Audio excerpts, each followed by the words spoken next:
Yes. Yes. And the agenda is approved. And alternative vote. Good evening. Thank you all for being here tonight. We are here to discuss our facilities and district reorganization. That will be an action item on our board agenda following this public hearing. So without further ado, we will get to public comment. I'll turn that over to Mrs. Williams to speak about the structure of that. Thank you, Dr. Mendes. Okay, there's lots of speakers, and so I'm just asking for everybody to please be mindful of your time. Everyone will have up to 3 minutes in order to speak. And after it is up, I will let you know. Everyone's able to speak only one time. And the comments are only about the reorganization. As you speak, I need you to provide your name and your address, please. And if you're ready to start, we'll begin with number 1. You guys can just line up, line up, would be great. Give me a few minutes.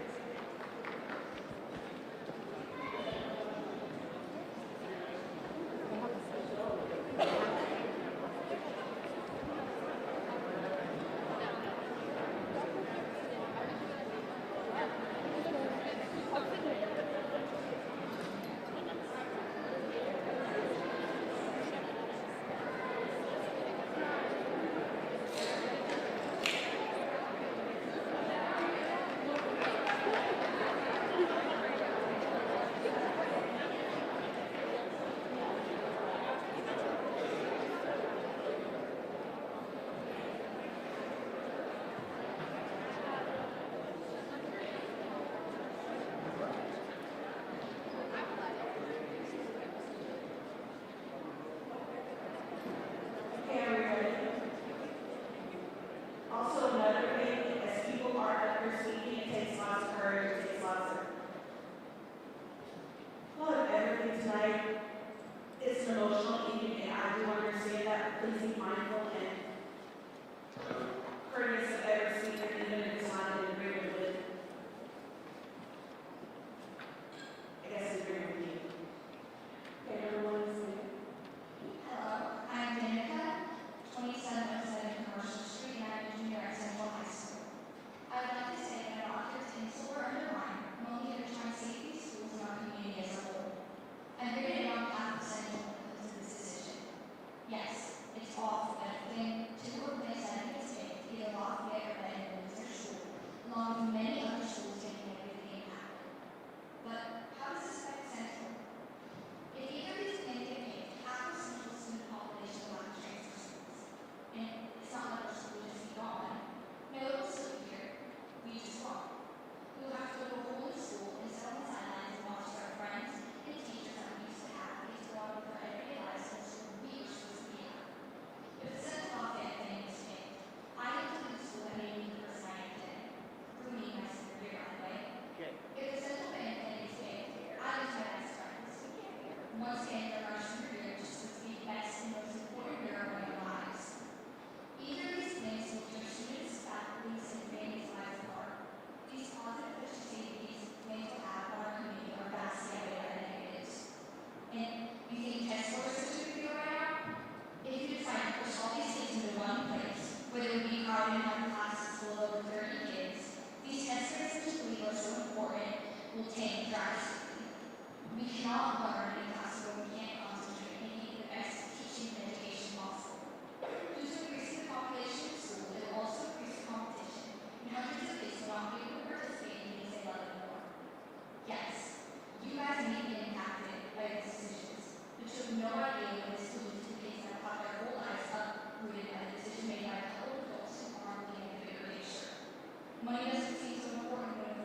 to get started with meeting people through schools because I was hearing things that either upset me, or did not make sense.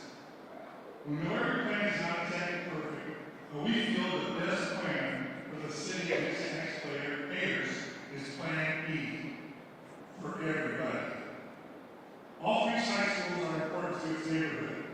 Everyone thinks these schools are a safe haven for students, that they get good meals and protection from the world they have to live in at home. If they are stuck on buses, they will lose both of these and other positive influences that we see. These schools are the anchors to their community, and they will have their own specific histories. My school has been through 3 different buildings in its 120-year history. Part of our history is good, and some bad. Edmond has produced doctors, lawyers, architects, welders, machinists, professional athletes, musicians, artists, teachers, and hundreds of others who are essential to our economy. Sadly, next year, though, we will be remembering the 50th anniversary of losing one of our friends, Jimmy Sparks, to which our football field is named and a bell tower is erected in his honor. Jimmy's dad had a barbershop, or back in his parking lot in town, a member of our community. We have lost many students and teachers through the years. We honor them and we remember them. It has been mentioned that we will one school only version, which is a very bad idea, in my opinion. And I say that from personal experiences. Back in the days when dinosaurs roamed the world, I dated a girl from Central. We had a conversation once about which high school was better. Of course, Ben was better. Yes, Mr. Reese, that was part of my speech. But I asked her if she knew everyone in her class, which she said no. I told her at the time I knew all my classmates by name at Edmond, which at the time was the second largest class in the area. Let's just say in closing that Plan E is for everybody. Thank you.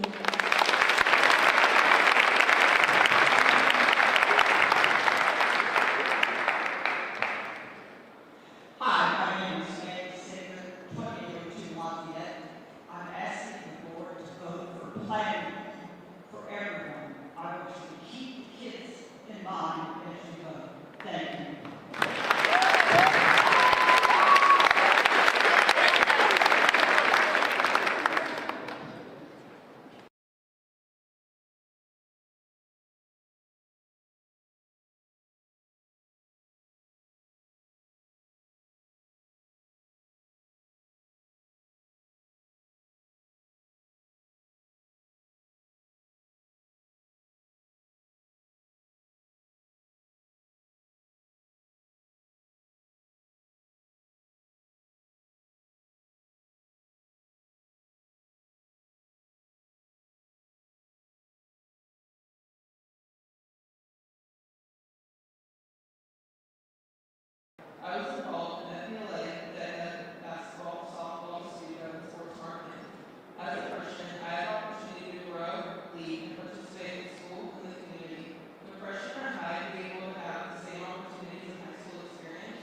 but efficiency is not the same as effectiveness.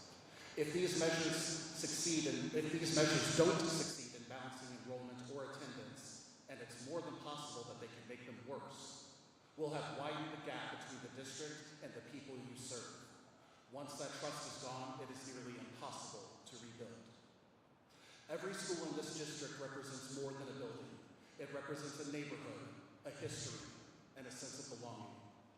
Families want to feel they are a part of something they choose, not something forced upon them by distant decision-making. 5 years ago, my family chose to return to St. Joseph.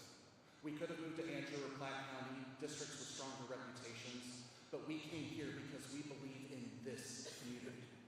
But if the board moves forward with either of the administration's proposals, I will look back on that decision with deep regret, and I know many families will face serious decisions about their future here. That's why I am urging you to support a plan modeled after Plan E. Plan E is a community-driven plan that respects the structure of our neighborhoods and honors the character of our town. E is for everyone because it represents an inclusive, forward-thinking path that brings people together instead of dividing them. If one of you will moves to go forward using Plan E as a model, and another of you will second that motion, each of you will have the opportunity to show the community that you're willing to stand with us and not simply above us. Let's rebuild not by closing doors, but by opening them. Let's choose a plan that includes everyone. Thank you.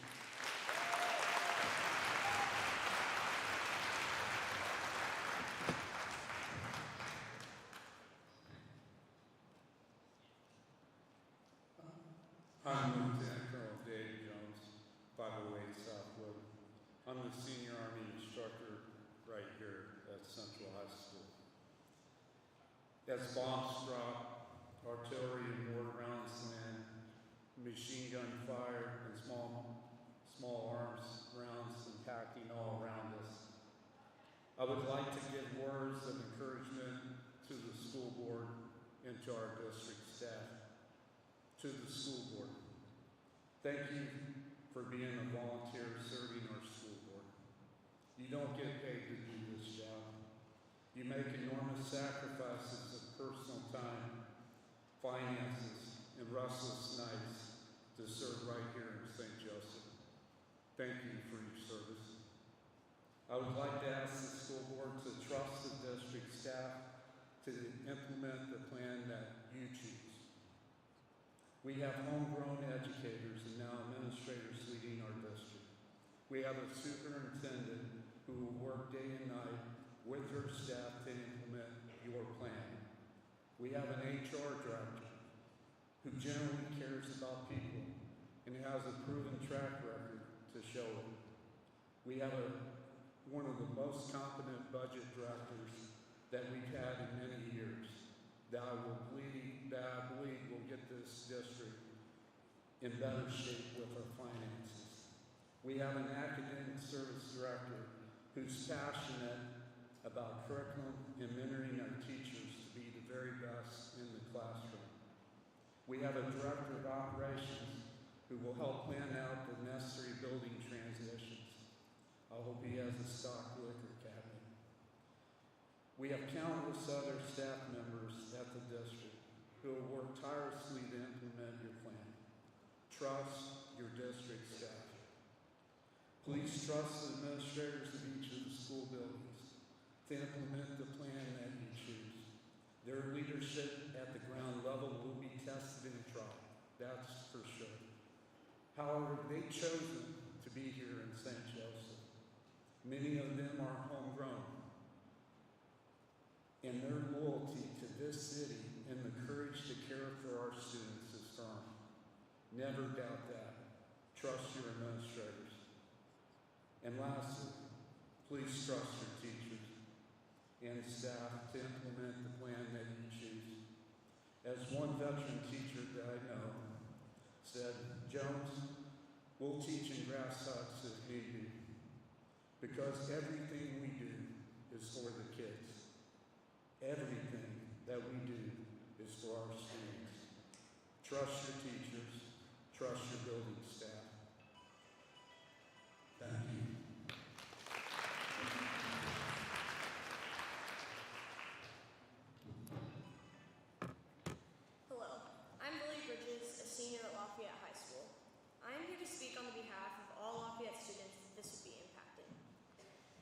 I want to start by sharing that I went to a private school here in St. Joe, from pre-K to 6th grade.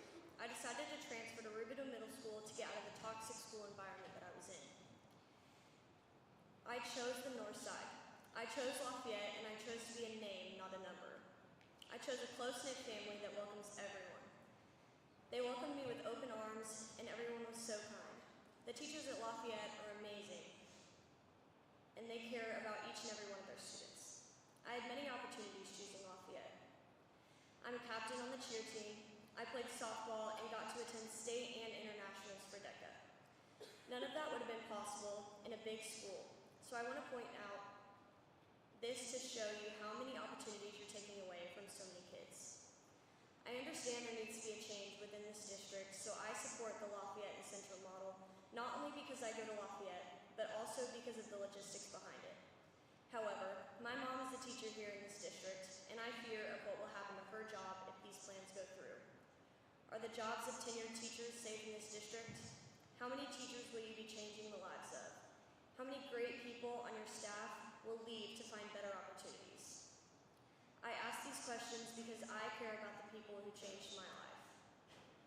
Now I'd like to point out the hypocrisy of what was said at last week's meeting. You want equal opportunity in the middle schools, either moving 6th grade to all the middle schools or moving them back to the elementary. Yet you want to have a freshman center where they're completely separate from the high school? That doesn't make much sense to me, and if I interpret that wrong, I want a better explanation. Lastly, I want to say thank you for listening to everyone here, but please understand how many people you're affecting. Please just make a decision to better this community, not tear it apart.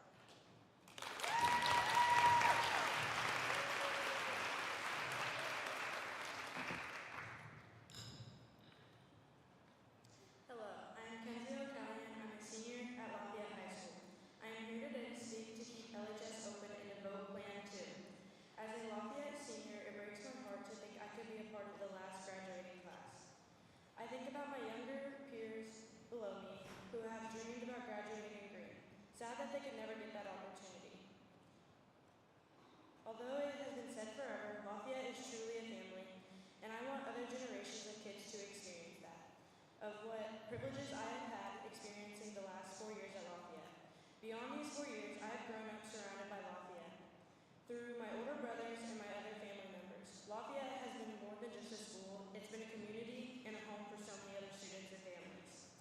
Taking that away would mean denying future kids the same meaningful experiences and opportunities in the sense of belonging that has shaped so many of us. I would like to point out that Lafayette is the only school in this district that has the Targets program.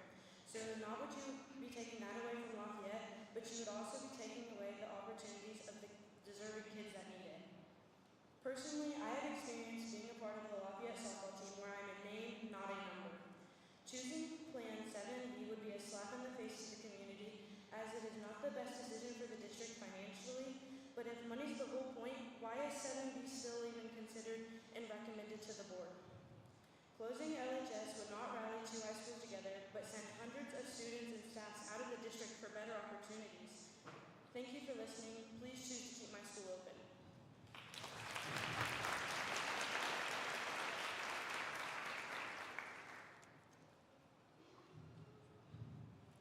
My name is JC Jackson. I'm a junior at Lafayette. I want to speak about my concerns for the effects that closing the schools will have on my senior year and the future years of the students in this district. I understand that a decision must be made and that closing schools would help us save money and deals with issues of lowering enrollment. But before any final decision is made, we need to make sure it's the right decision based on information and fact, not opinion and persuade judgment. Closing a school isn't something that can be undone. It affects students, teachers, and families and communities as a whole. If we rush into it without all the facts, the risk of making a choice that harms more than helps increases greatly. Have all the options truly been looked into? Have you listened to the students, parents, and staff? Are we really going by the numbers? Are we taking the time and thinking thoroughly through this? If we don't take the time needed, this could end in us wondering if we truly made the right decision. Every school is more than just a building. It's where students connect, gain support, and add to years of love and history. If we close schools, we will lose these communities forever. So I'm asking our district to pause, gather all the information, listen to the people who know the schools best. Thank you again, and I hope you all take a minute and think so that the correct decisions can be made.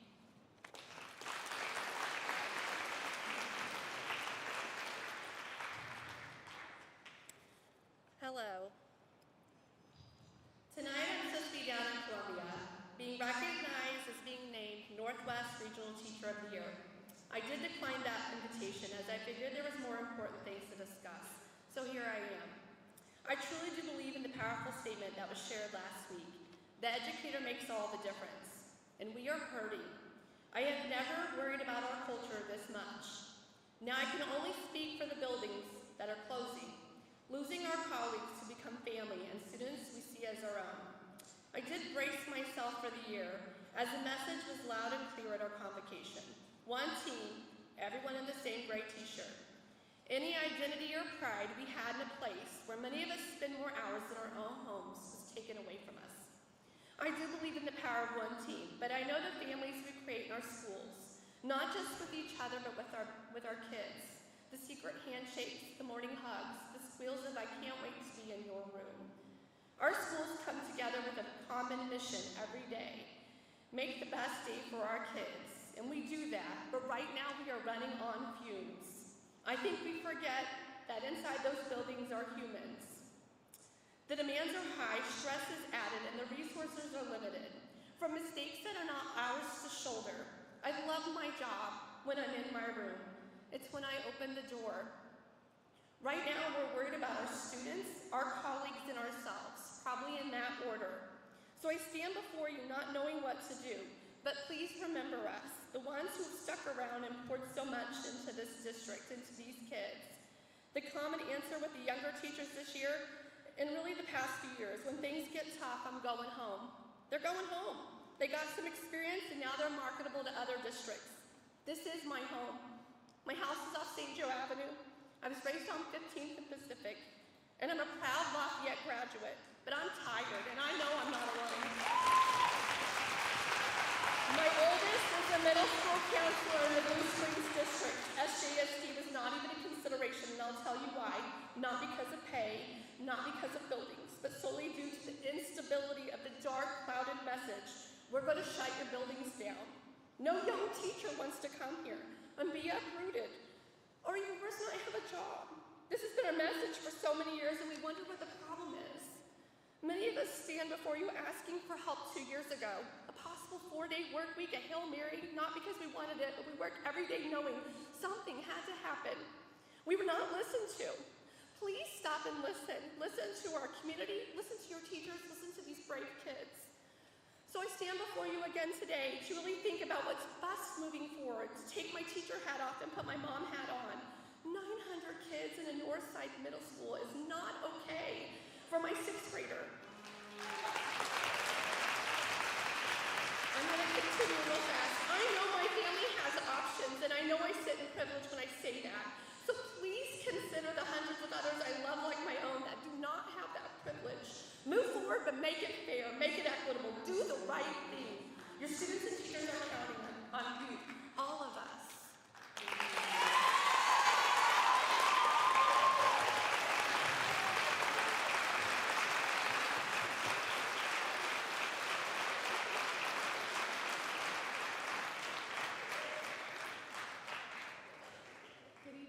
Good evening, members of the board, community, and administration. My name is Cassandra Deal, and I ask not to share my address due to professional reasons.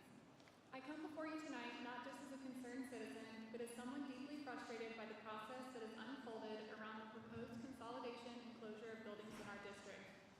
Over the past several weeks, our community has shown up, parents, students, staff, all speaking passionately and thoughtfully about the impact these decisions will have on our children, our schools, and our neighborhoods. Students have voiced concern not only for themselves, but for their peers and younger siblings. Staff have asked critical questions, and yet many of those questions remain unanswered. Questions that are essential to making an informed, responsible decision.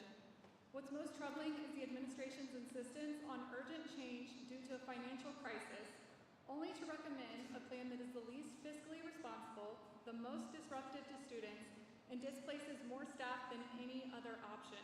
For what purpose? It feels not only misguided, it feels insulting.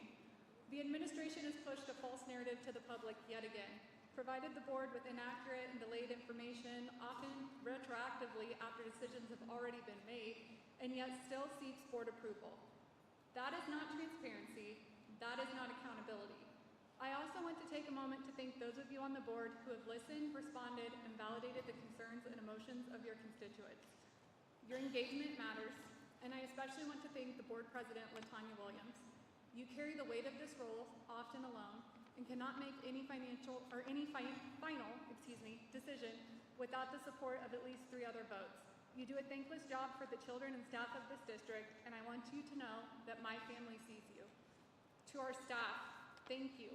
You continue to show up for our children every single day, despite heartbreak and uncertainty. We see you, the public sees you, and we thank you. Right on the school board's own page, the first board norm reads, "Put the needs of the students, teachers, and staff first." I urge you to remember that tonight when you vote. The current plan being pushed by the administration comes from a team that includes multiple members who do not live in this district or send their own children here. But you, the board, were elected by this community, and it is your duty to represent us and do what is right by us. We are all watching, and we will all remember how each of you vote tonight. Thank you.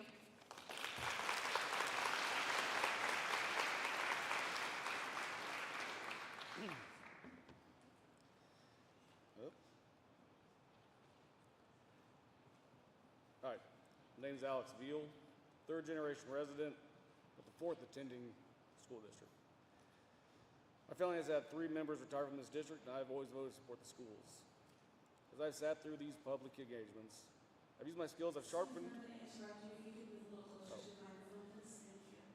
I've used my skill I've sharpened over the years of being a father of 4, and I've listened and watched at the same time. I've listened to the community and watched the board as their actions, because actions speak louder than words. As communities pour their hearts out at their passion for the schools, I've watched board members slouching in their chairs, and blinking, staring blankly ahead. I've seen some smile as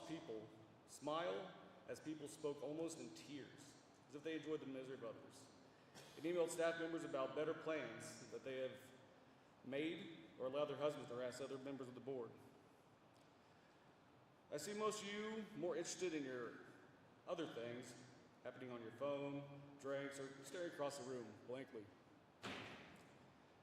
In the meetings I've attended, some moments of wasted time have stood out to me. Some have argued that books should be banned so they could walk in their church on Sunday to feel like they made a difference while their pastor breaks Missouri election laws. Some have given more pointless gratitudes than actually ask questions that haven't already been answered. Some have flip-flopped on beliefs and votes because they don't seem to have the fortitude to follow through. Others have tried to remove the president the same week my uncle and her mentor passed away, leaving no time to mourn. Some failed to even do their job and have lost 7 figures worth of funding. LaTanya Whitney, Dr. Hedscorth, thank you for your attention. Thank you for giving these people the respect they deserve. Members of the community, even ones that can't vote, if we're going to vote for people that are backed by a corporation or backed by a Christian nationalist church, we're going to put people in Jeff City that are going to gutter at public education, or even people in Washington, D.C. that are going to do the same thing. You're part of the problem. That's part of the reason why we're in this situation. As for me, the 4th generation that's in schools will be the last one in my family that goes here. The state will be taking this over, whether for financial or testing issues. Historically shown it's going to happen. But like I said, LaTanya, Whitney, Hedscorth, thank you for your time. Rest of you,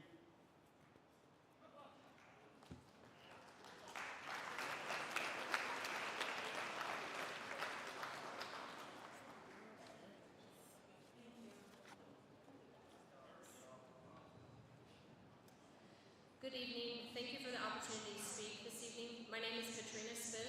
I live on Eastwood Drive. I'm an active duty member of the Air Force, a proud resident of St. Joe, and most importantly, a mom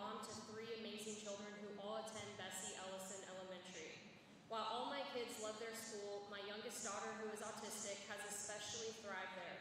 Ellison has been more than just a school for her. It's been a place of growth, stability, and belonging. When I moved here in 2021, I spent more than 6 months searching for a home. Every house I looked at was in the Stonecrest area because I wanted my children to attend Ellison Elementary. That decision wasn't made lightly. I chose this district based on what I heard from community members, family, and staff who spoke so highly of the school. From the moment we arrived, I knew I had found the right place for my family. Over the past year, my youngest daughter has made remarkable progress, and I give full credit to the teachers, aides, and staff at Ellison. They understand her needs, they know how to reach her, and they've built trust and consistency that have truly changed her life. Those relationships can't simply be recreated somewhere else. For children like mine, stability and familiarity aren't luxuries, they're necessities. I've heard people say that even if schools close, the district will still provide a great education no matter where students attend. With all due respect, I disagree. Education isn't just about test scores or curriculum, it's about relationships, community, and belonging. Ellison Elementary provides all of that and more. This is a high-performing school, one of the top in the district for math testing, second highest in attendance, and home to award-winning staff at both the district and state levels. Ellison isn't failing, it's thriving. Closing a school that has proven itself academically and emotionally successful doesn't strengthen our district, it weakens it. I understand that funding is a major concern, but a plan of this magnitude, one that directly affects families, communities, and taxpayer dollars, should not move forward without taxpayers being the ones to vote. Yet, the reality is that decisions like this aren't put to a public vote. They rest solely with the school board, even though the taxpayers you represent are the ones funding these schools and trusting that their voices matter. I urge you to consider what it means to make a decision of this size without direct community consent. Families who can afford to will move their children to private schools or neighboring districts like Mid-Buchanan, Savannah, or Platte County areas, or move out entirely. That doesn't just reduce enrollment, it impacts our local economy, housing values, and community stability. So tonight I ask you to look beyond the numbers and see the people, our children, our teachers, and our families who make Ellison Elementary what it is. This school represents excellence, connection, and hope. Please, let's not take that away. Please consider Plan E. Plan E is for everybody. Thank you for your time.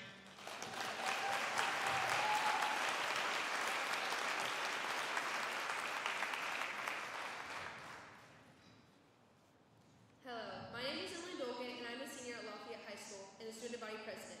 Today I'm not going to talk to you about statistics, I'm going to talk to you about experiences. I've lived in the South End for most of my whole life. I went to Hyde and Spur Garden, and I can tell you that moving to Lafayette was the best decision I have ever made. Not only is the environment amazing, but it is truly like you are part of a family. The reason I went to Lafayette is because I not only needed something new, but there was always a bunch of drama or something going on while I was in middle school, and I did not want that to continue through my high school career. My sister is currently a freshman at Lafayette and chose to go there due to constant bullying. Since being at Lafayette, she has been thriving. She's in honors classes, has a great group of friends, and has been able to get involved in a lot more things. If she or I would have gone to Benton, we wouldn't have gone the opportunities that we have gone at Lafayette. I have siblings that do go to Benton, and I can tell you they're struggling with their education. When I try to help them with stuff that I learned my freshman year, they are just now learning about it as juniors. I have a stepbrother that goes there that as a junior at Benton is struggling with his education. Last year he was failing 3 classes, and in one of the classes, the teachers just gave him extra credit so that he would pass. So instead of him actually doing the work and putting in the hard work like the other students do, he just got a bye. There are also kids that come from Benton to Lafayette and struggle at first because of how more advanced our education is. I also have a brother at Hyde that this will affect as well. Because if Benton doesn't get closed down, he does not know where he will go next year and worries about it every single day. I know you think that this won't affect me because I'm a senior, but it does. I am planning to become a high school biology teacher and applying for the Grow Your Own Scholarship, which means I come back here for 4 years and teach. But what will the future hold? I don't know what the future will hold or if I'll even have a job, depending on what decision you choose. The teachers at Lafayette have also done so much over the years for all the students and make it a priority to make every one of us a person and not a number. Thank you for your time, and please choose Plan 2.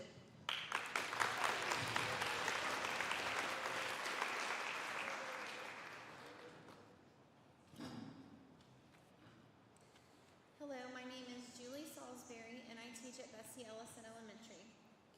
You've heard from our staff, students, families, and community members.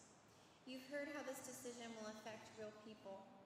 I understand that you need to make budget cuts, and I know this proposal might look good on paper, but please think about what it's doing to people's lives. High school students have spoken about what they stand to lose: their class rank, sports, music programs, and long-standing traditions. Your own impact analysis says it all. 4,792 lives will be displaced, most of them students. That doesn't include all of the families and students and staff's families that will be impacted. Adults can adapt more easily, but our students have already shared their worries and mental health struggles. They're afraid of larger environments, longer bus rides, and being separated from friends and family. They fear more bullying and feeling less safe. Change is never easy, but this kind of disruption will be long-lasting. I beg you, please vote no. Hello, my name is Owen Zeit, and I'm a junior at Lafayette. Although I feel you have made a decision already, but I ask you, for the community's sake, that you really look at Plano. Give it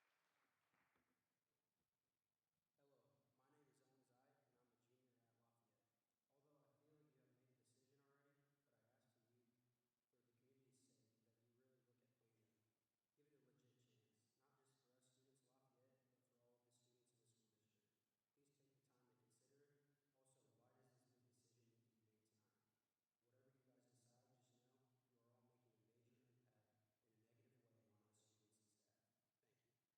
proud parents of 2 Lafayette graduates and 1 current junior, the one that just spoke. I do not understand why this administration did not inform the board of the public or the public that the district failed to submit documentation which led to a delay in $10 million in federal funds. This brought on part of the catastrophic financial need to cut back quick. Well,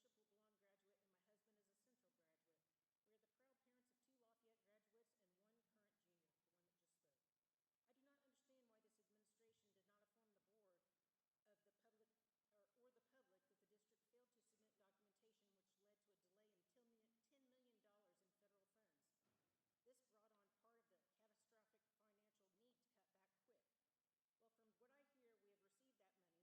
not have kids attending St. Joseph Public School System. Well, I do. My son Owen will spend his senior year starting over in a new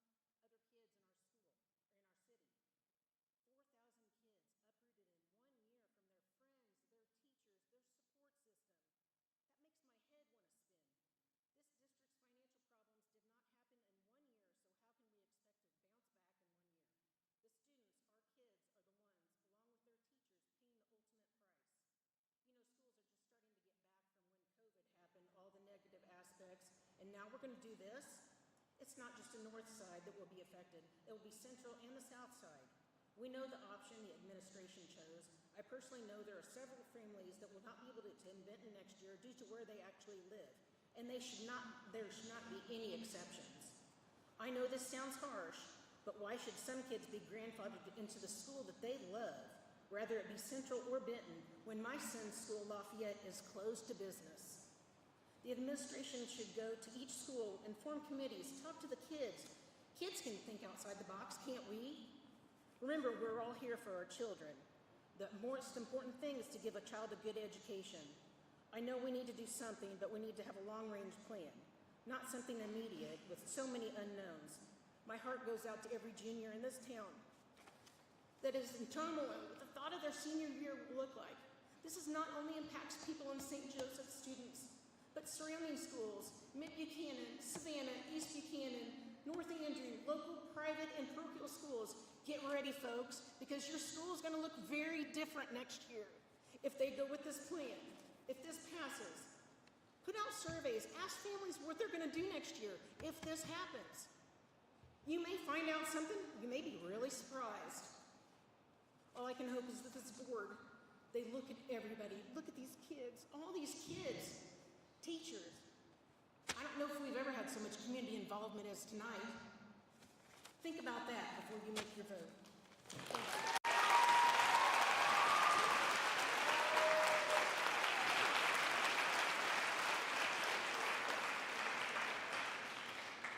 Keep in mind, lean into the microphone and speak. Okay. My name name's Jennifer Letterman, and I'm a staff member and parent. Once again, I'm here to speak, and I thank you for your time.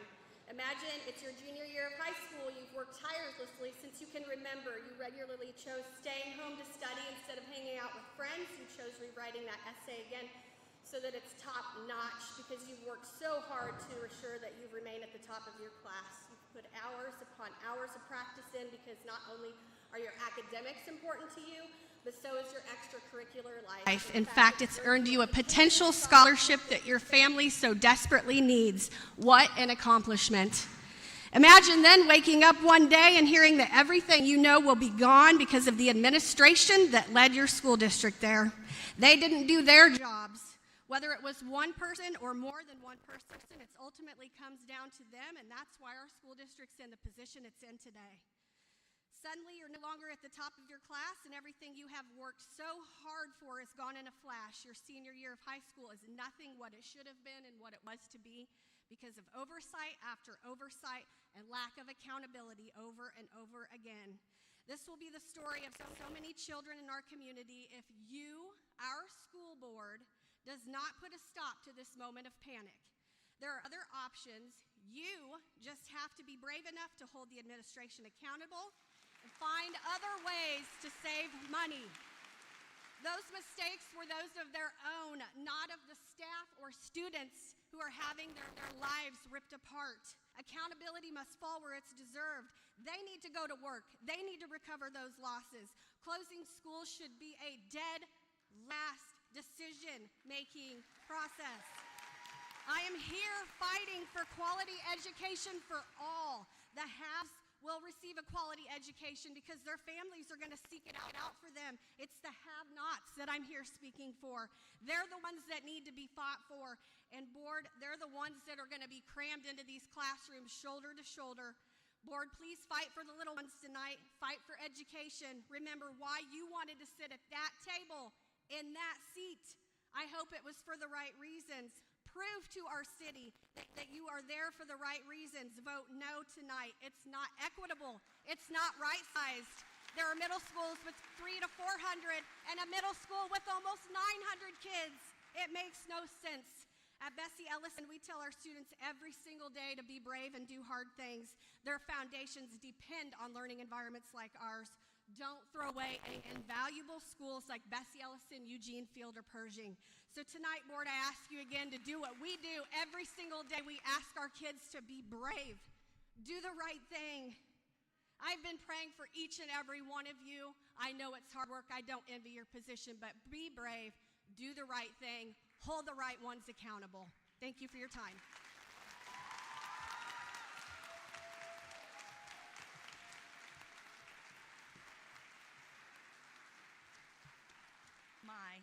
I'm coming behind a lot of very awesome people that are just, my name's Heather Seaver. I live on Riverside. I graduated from Humboldt, Truman, and Lafayette. I've lived here my whole life. My kids now go to Bessie Ellison, have their whole lives. I wanted to speak a little on Mr. Ingram's talk about broken trust. I think that follows you because we went to the polls. We told you we wanted 3 schools. We didn't want to go to 1 or 2. But you continue to bring it back to us. You continue to pay hundreds of thousands of dollars to have people plan a 1 and 2 school district when we've told you we want 3. We want it to stay like it is. If we need to save money, let's get rid of all these extra buildings. We now have less of a population, right? So we need less administrators. We need less money going into that. Less money going into those buildings. Move the administrators into the schools that have the room. How good would it be to have the administrators in the schools, learning and looking and seeing what all is going on in the schools themselves? Wouldn't that that would just be awesome. I'm not going to say I would rather Benton be closed than Lafayette or Lafayette than Benton. I'm going to tell you, vote for E. Take your time. Make sure that you're doing what you should be doing. Look at all the mistakes that have been made so far. Don't let this be a quick decision against our kids. Thank you.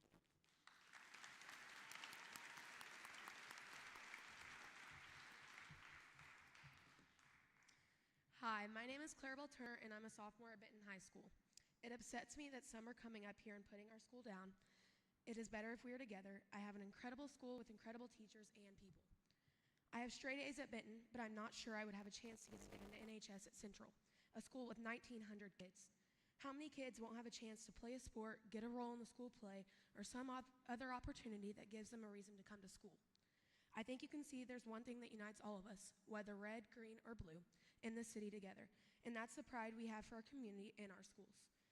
We all care about progress and the future of this district, but we don't want that progress to come at the cost of literally ripping a community apart. Please go back to the drawing board, consider Plan E and any other options that keep schools open and preserve our beloved communities. Take the time to find a solution that doesn't leave one side of the town devastated. Our schools are the heart of our community. Don't close that door on any of us. We need time.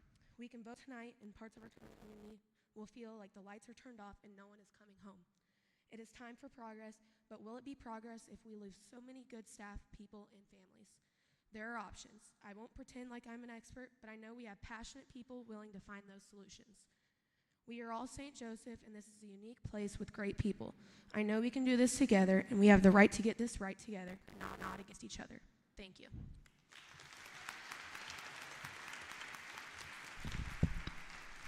I'm short. I've got to bring the mic down where I can use it.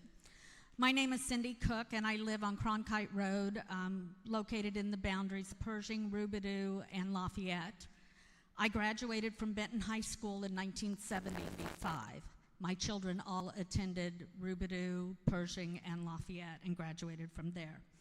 I'm speaking tonight because I want to remind the board of something very specific.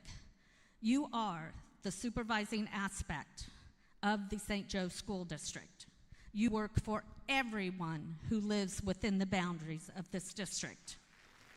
It is time for this board to realize that your responsibility is to every student and every future student in this district. We must stop prioritizing dreams of a brand new high school. We must work to get scores up and to equalize opportunities for every student. Then, and only then, will this community even begin to consider voting for a new school in any part of town.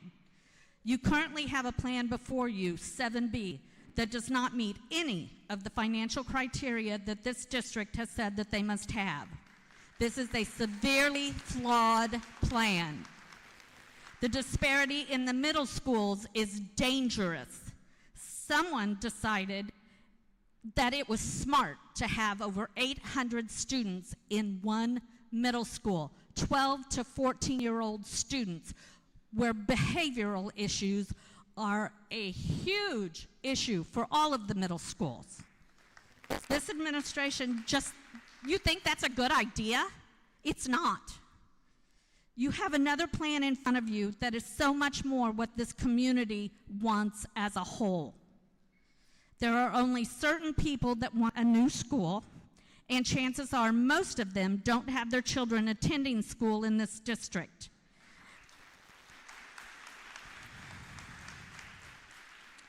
Sorry, I've lost my place.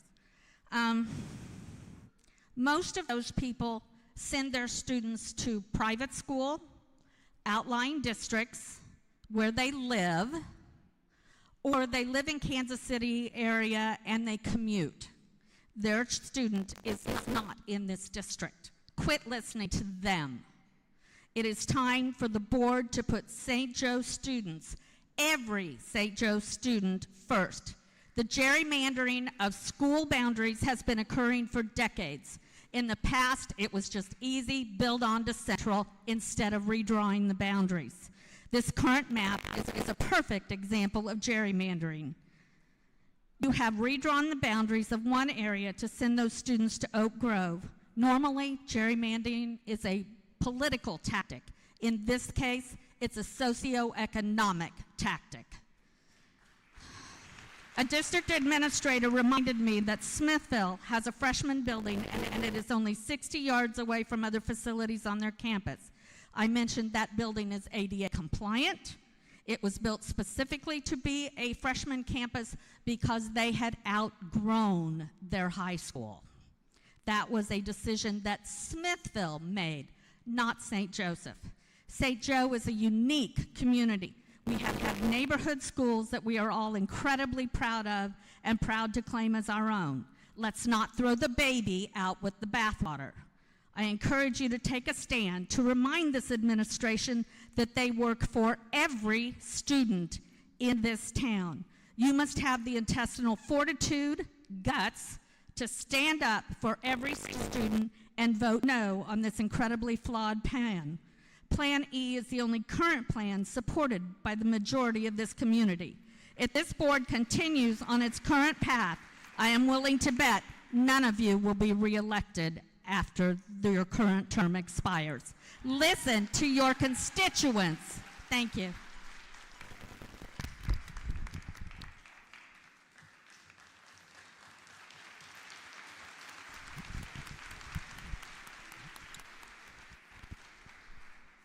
My name is Nancy Kelly. I live at 2837 Rennick Street. I want to thank the board for being here and listening to all of us, and I hope all your ears are open to listen to what we're saying.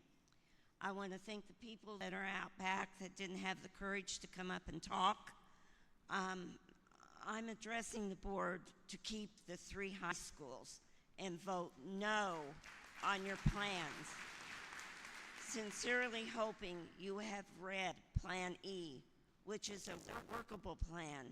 Again, I'm asking the board to vote no in your plan and make a motion to vote for Plan E.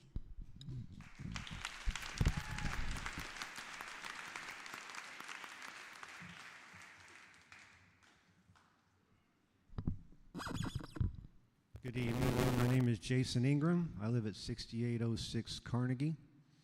And I'd like to take a moment to congratulate all the students that have come up to fight for their school.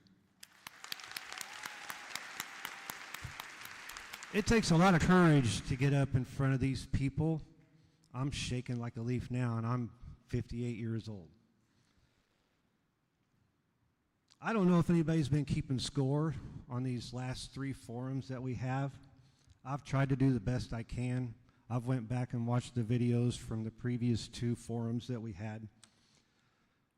The numbers I come up with, Plan 2, 13. That they stood at the mic and said, this is the plan that I want. Plan 7 was 1. Plan E, 30. 30 people said Plan E. Now, I know you hear this a lot. You hear it every day. You hear it at every meeting. You were elected to represent the people. These people came out to tell you what they wanted, and on a night of a Chiefs game. You were elected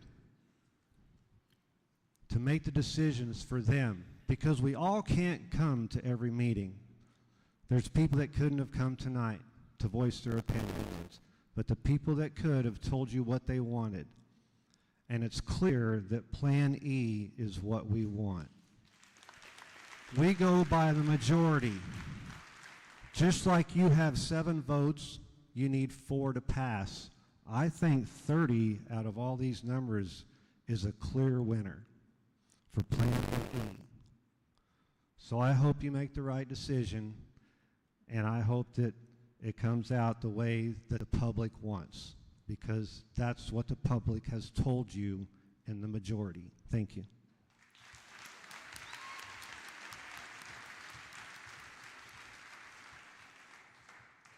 Hello, my name is Edmond Clark, and I live on Blackwell Road.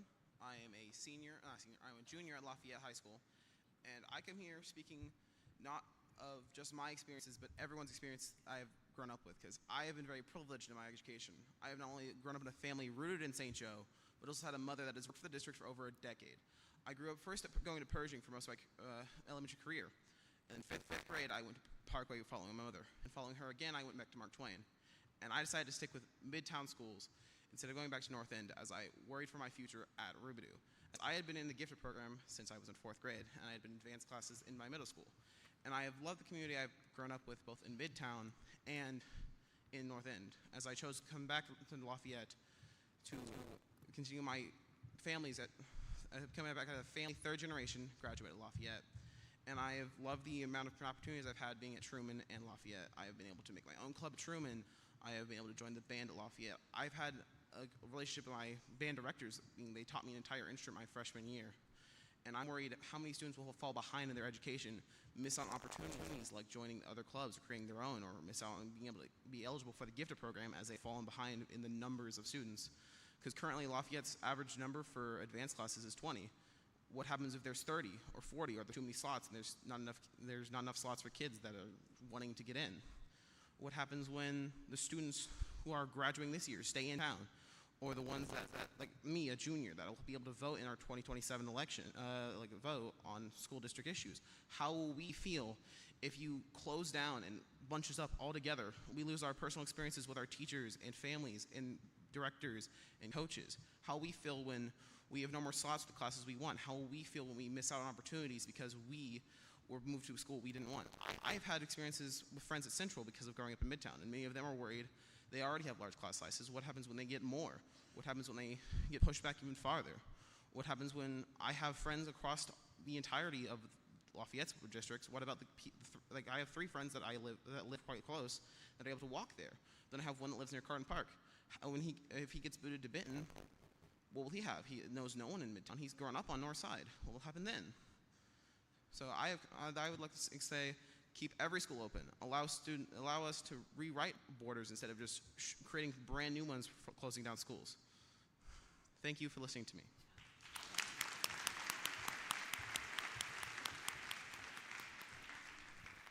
Good evening. My name is Peyton Letterman, and I'm currently a freshman here at Central High School. I attended Bessie Ellison Elementary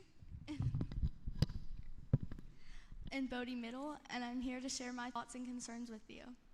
Consistently since the last meeting, I've heard fellow students talking to others about how they're scared because of the plans you guys have made up. They're anxious, mad, but overall upset that they have to deal with the constant question that they will have to be ripped away from their friends next year because of the decision that is in your hands. Neither Plan 2 or Plan 7 is what's best for us. Please keep our schools open. I'm honestly disappointed that your reaction to being in a financially unstable place is to immediately close schools instead of trying to find other ways to cut spending. When a family's budget gets tight, they won't just immediately go sell their house. They'll stop and reflect and try to find places where there's unnecessary spending. Because having stability is important, and at the end of the day, having a home to go to is the most important thing. Students and teachers spend 7, if not more, hours at these schools, and when you shut them down, you're not just closing a building, you're closing our homes. As a student of this district, I'm standing here begging you to stop and really reflect on your decision because this is affecting us. I don't think you're really thinking about how these plans will have an impact on all of our personal lives, and we are tired of being looked at in these plans as just numbers. Start thinking about how this will affect the kids of your district you say you care about. I said this last time I spoke, and I will say it again, this does not protect our education system. We're supposed to have trust that you will make the right decision for us. Then listen to the people who come up here and speak. Listen to your community and what your community wants. Thank you.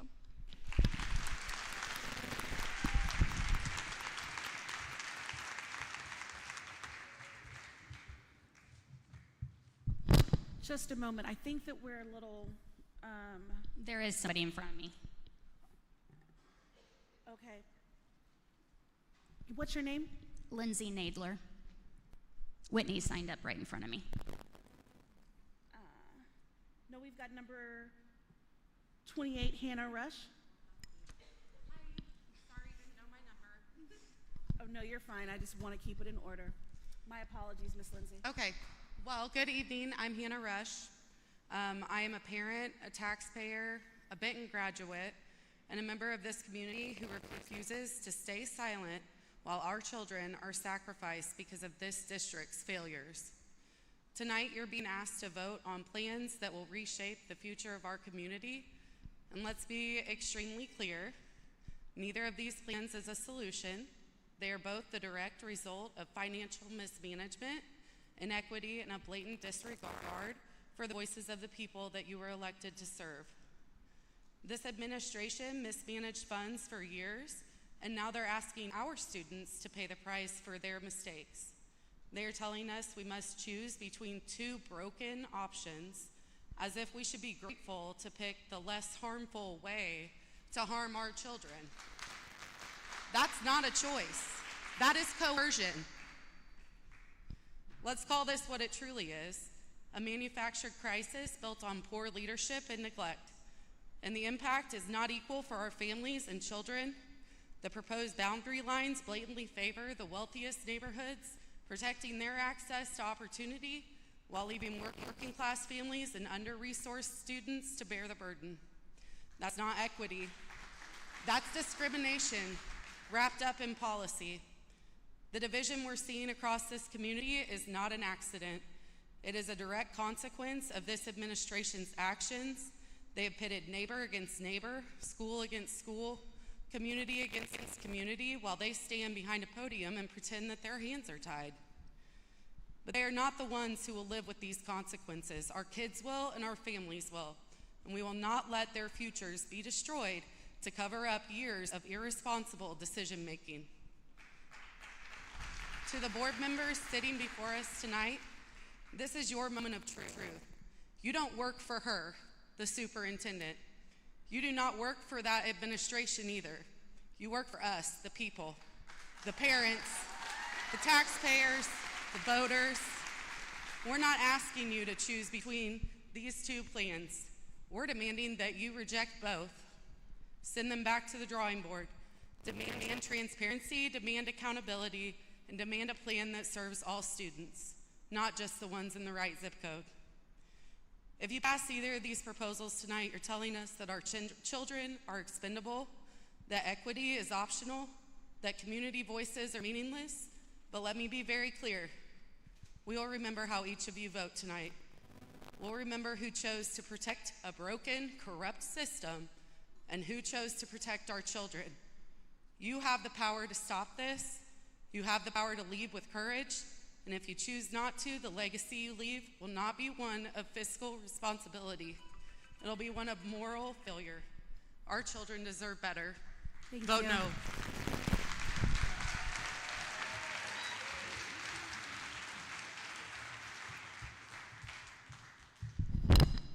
I think it's my turn now. 29? Yes, ma'am. Okay. I'm Lindsay Nadler. My address is 9998 Southeast Mitchell Road. I live about 2 miles from Bessie Ellison. I have a son who currently attends Bessie Ellison, just like his sister, just like his dad, just like his grandpa.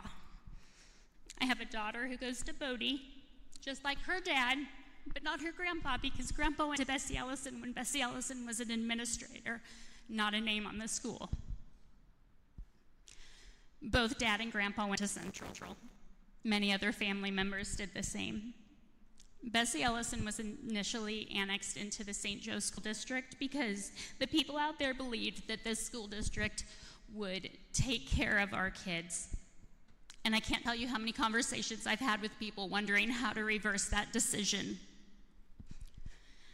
Every time I have a conversation with people about this, their first response to me is, I wouldn't send my kids there. I'd go to a different district. That's why we go to St. Joe Christian. That's why we go to this school. I work at a business here in town who every time somebody new is hired, they don't move to St. Joe. They live in the outlying areas so that their kids can go to another school district. If you believe in this town, if you believe that you want this town to grow and flourish, you need a better school district, and you need to do that by not tearing apart the families and the communities that we live in.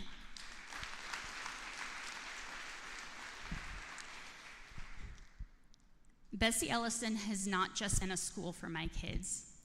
It is where they have met their lifelong friends. And with this new plan and the way that you've drawn the lines, they will be torn away from every one of those friends to go to a different school because you want merely less than 20 students that live between Highway 6 and Highway 36 outside of the city limits to go one school while all of their friends are being sent to another. And this doesn't just affect my son in elementary school, but all the way up, because my daughter is now going to go to potentially a middle school with 800 kids that she's never been to school with before. This isn't fair, it isn't equal, it isn't right. Please do better.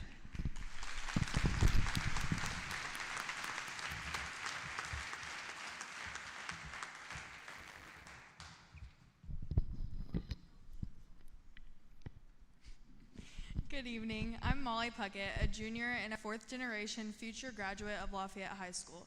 As much as I would like to stand up here today and talk about keeping our 3 schools open, I can't because that's apparently not an option. So I'd like you to think about option 2B. With the data you've provided, this plan is the most financially stable and affects the least amount of students and staff.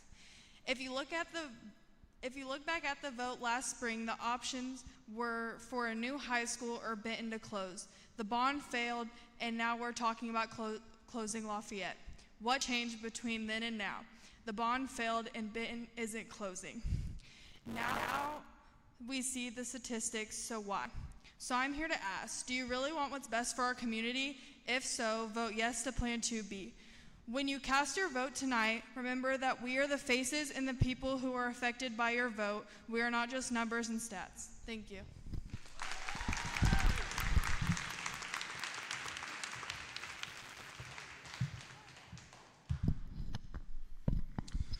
Hello, my name is, hot mic. My name is Jeff Leake. I work in juvenile detention in a 12 by 12 room with up to 6 to 7 residents, from simple offenders to murderers waiting to be certified as an adult. I was assigned this position. I was not asked. There were 5 of us affected, and we were moved without consideration. Moving 500 will be a nightmare. The administration's recommendation of Plan 7B shows this is not about a financial crisis. The true can being kicked down the road is segregating our lower income families when all possible from others. I don't have a problem with the people who live in a different part of town. What I'd like to have a problem with is people who are trying to keep others out of a school for personal or financial gain in a district and potentially a school board who will support that. We have ignored experts in the community over and over. Who are we catering to? From 1995 to 2018, the number of students in our district was consistent. In 2018, despite support for a more modest levy, the district overreached and put a permanent $1.19 levy on to the voters. When it did not pass, the district punished the community by closing 2 schools. The result was the largest drop in enrollment in the last 35 years, over twice as much as a drop during COVID and 5 times more than any other year in the last 20. The drop would cost over $3.5 million today. That would wipe out any projected savings from option 7B. This is far more impactful than that, causing us to lose more money than we will save.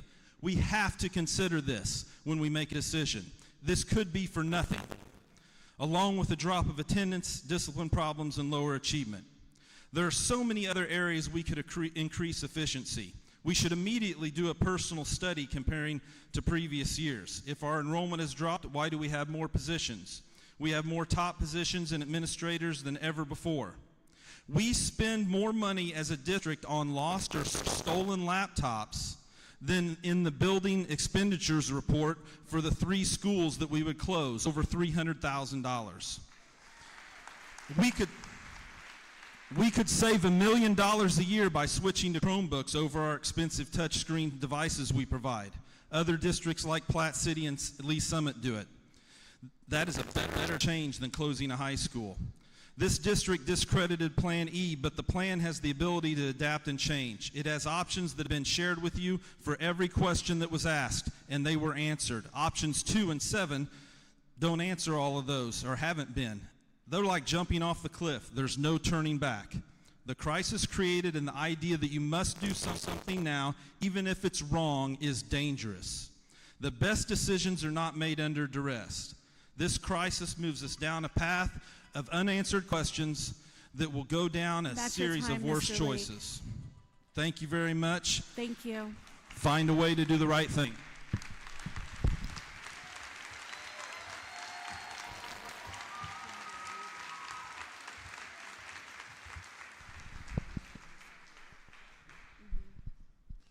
My name is Russell Book here, and piggyback on what Coach Leak said, I didn't come to talk about that. You guys have heard me talk about the boundaries and the old problems long enough, but I do hope someday, and we've wanted this for a long time. I see my old buddy Mike Musser sitting over here, and we've watched this forever. I hope someday that we can look back and go, hey, there's a group that finally stood up to this segregation. Because I know people want to, but it's hard to do. It's hard to do. But we've watched for a lot of years, and it just keeps on keeping on. I want to share with you why I'm here tonight real quick. And it's kind of my life path, my daily life path that brought me here. And my daily life path is kind of unique, and I get to see an incredible amount of people. I go to 2 or 3 schools. I try to help some kids.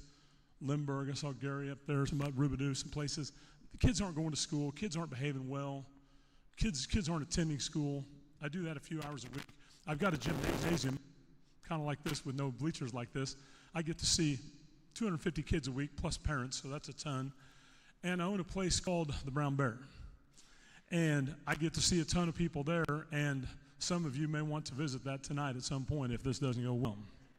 We will definitely help you. In all seriousness, what's happened to me in the last month, I come across tons of people. One of the few things I do good in life is connect with people. I'm not super talented, but I connect with people. And I've been concerned, kind of mind-boggling, the people I've came across that are going to take a different path if 2 or 7 goes. 2 or 7. And I just kind of chit-chat with them, and these are people from different walks of life. And they've talked private school, they've talked area schools, but my biggest concern of what's really hit me, I had 5 of these tonight as I walked in. Sat down with Jeff and some of his family back there. The people I'm talking to have the financial ability to do this. It's one thing to say, I'm going to move my kid, and you can't do it. I've talked to literally hundreds of people that aren't going to go along with this, and they have the financial ability to do this. And that kind of worries me for our city, for our district, for everything. The second thing they've got is the want to. Their kid is the want to. You know, people are passionate about their kids. You've all in the audience watched parents do crazy stuff for their kids. Silly stuff they shouldn't have done. And they have the want to. And I'm just sitting there thinking, man, you combine financial ability and the want to, we're going to lose some serious good people. And I would ask you to seriously think about that, because I think once you make that decision and open that door, whatever door you vote on tonight, I don't think we ever get it closed again. Thank you. Thank you, Coach Book.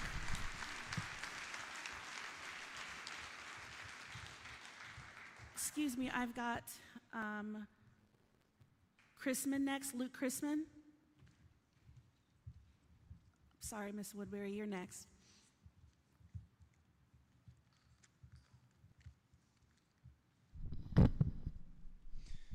Hello, my name is Lucas Chrisman. I'm a junior at Lafayette High School. In the past 3 years, I've been attending Lafayette, and I've built a family around there. But it's not just me.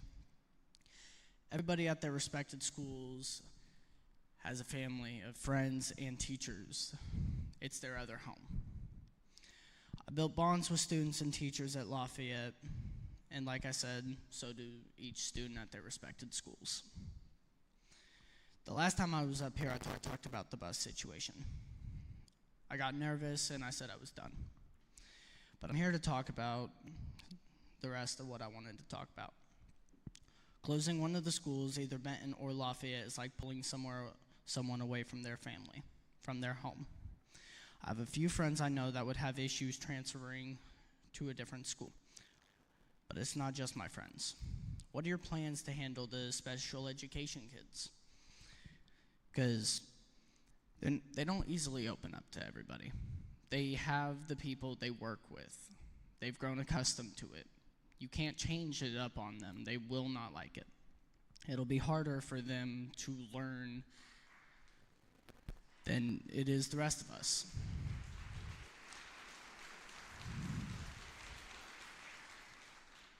What are your plans on dealing with the people that leave your school district?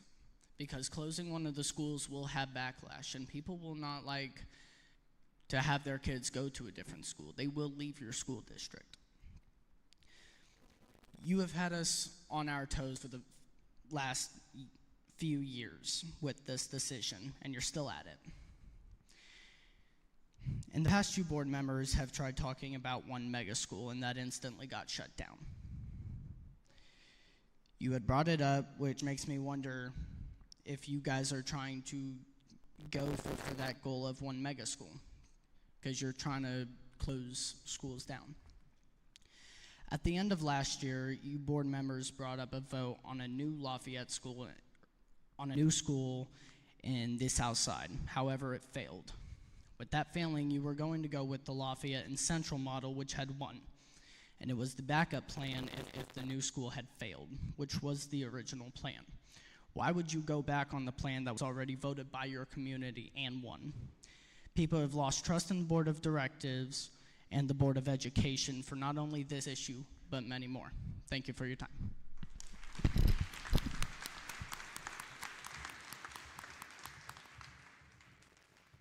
now it's your turn. My name is Deanne Woodbury, 4110 Bennington Drive. I haven't spoken at the previous two meetings because I really dislike public speaking, but what I dislike even more is seeing my family and friends being hurt by the actions of others and people underestimating the North Side. Some people accuse me of wanting 3 high schools because of nostalgia and that I am holding the town back from progress. What they don't know is, yes, my children are 4th generation Lafayette graduates, and my aunt was basketball homecoming queen in 1960. So there is some Northside pride involved, but I don't see anything wrong with that. It baffles me that some of you have forgotten where you came from. One of my grandmas attended Benton. I was baptized and had my first communion at St. James. I lived at 3424 Jackson, attended Blair from preschool through 3rd grade. And if truth be told, Blair was the best school this district has had, but of course it was closed. I have friends and family in all 3 high school districts. I want new buildings, smaller classes, and 3 high schools. But most of all, what I want is for it to be honest and right. It just felt wrong to complain that we were not being listened to if I were not a part of that we. So here I am. I do not know everything, and I don't pretend to, although we would all know more if you were more transparent. We are not in as much financial crisis as you are leading everyone to believe. 14 years ago, my husband and I went to an open house in Greystone, and the second thing the realtor said to us very proudly was, "And it's Bodie and Central District." I didn't even know how many bathrooms it had yet. So the blatant assumption that either one, I would not buy it if it were Lafayette District, or 2, we were from the Lafayette community, that we could not afford it. It was both insulting. I immediately said, well, then I guess it's the only thing wrong with it. Which leads me to my address. The only reason I live where I live is because my husband wanted a new housing addition, and due to constant targeted boundary changes, that was not possible. I can still see Melody Smith telling everyone that the Webster building was in such horrible condition that it needed to close. That school was closed, and that building has been used by the district every day since then. What I would just like, you've gone about it all wrong and focused on the wrong things for the wrong people. It's blatantly apparent that this does not directly affect most of you, but I pray that the board does the right thing. Go Bessie, go Field, go Panthers, and most of all, go Irish. Here we go!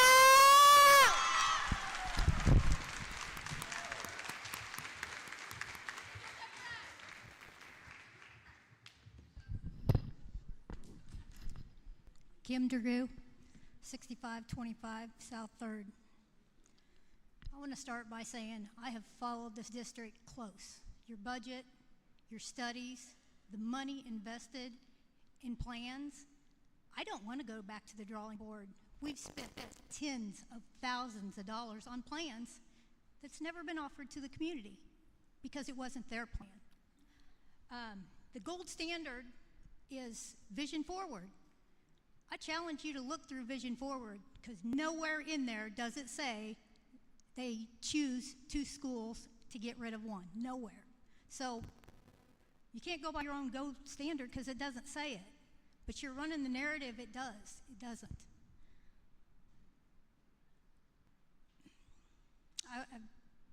My heart breaks for Lafayette. First of all, they had to go out on their football field to a ribbon cutting ceremony knowing that might be the only year they get to play. How sad that you did that to them. They were full of joy.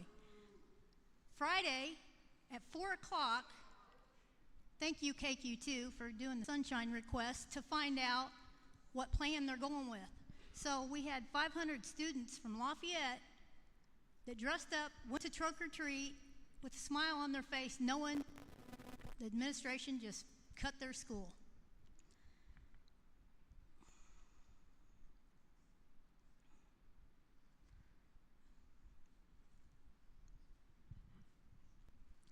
This is really going to sound harsh. It doesn't matter how any of you have voted in the past. It doesn't matter. How you vote tonight is going to make or break you. You're either going to be a hero or you're going to be a zero. If you don't vote for Plan E, we're not done. We will find 2 people in April that are for our 3 schools and we will put them in. Not only that, if this doesn't go in the right direction, I personally am going to the courthouse tomorrow and I'm going to file for this district to be separated. We need 2 districts. We need competition. The better districts will get all the good teachers. It'll help spending. That's how the free market works in the world. We don't have that. You're just guaranteed money and you spend more than you're guaranteed. So tonight, you're going to make or break yourself. You're either a hero or you're a zero, and that's how they're going to vote from here on out. Thank you.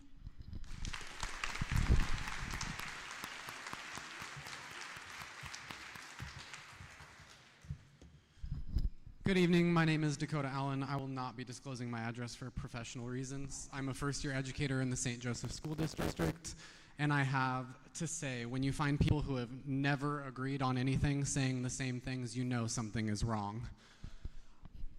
I think something entirely lost in this conversation is the impact on our community at large.